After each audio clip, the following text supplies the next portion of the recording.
வேர்க்கடலை, எள்ளு, chia seeds, pumpkin seeds, பாதாம், முந்திரி எல்லாத்தையும் வறுத்து கிரைண்ட் பண்ணதை ஒரு பவுலில் போட்டுக்குங்க. பிளெண்ட் பண்ணிக்கோங்க. பிளெண்ட் பண்ணிவிட்டு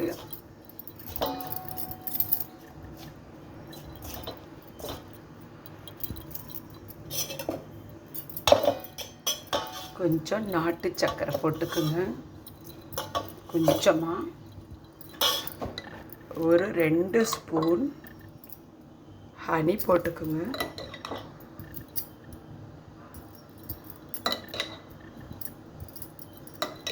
கொஞ்சம்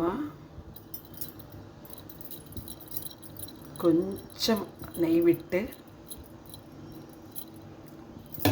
நல்லா பிசைஞ்சு ஒரு தட்டில் சின்ன சின்ன உருண்டையாக இப்படி பிடிச்சி பிளேட்டில் வச்சுக்கோங்க.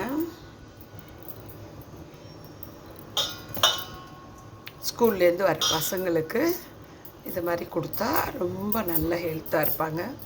பெரியவங்க கூட சாப்பிட்லாம். హెల్తీ లడ్డు ரெடி ஆயிடுது. குழந்தைங்களுக்கு கொடுக்கலாம், பெரியவங்க சாப்பிட்லாம். ரொம்ப நல்லாயிருக்கும்.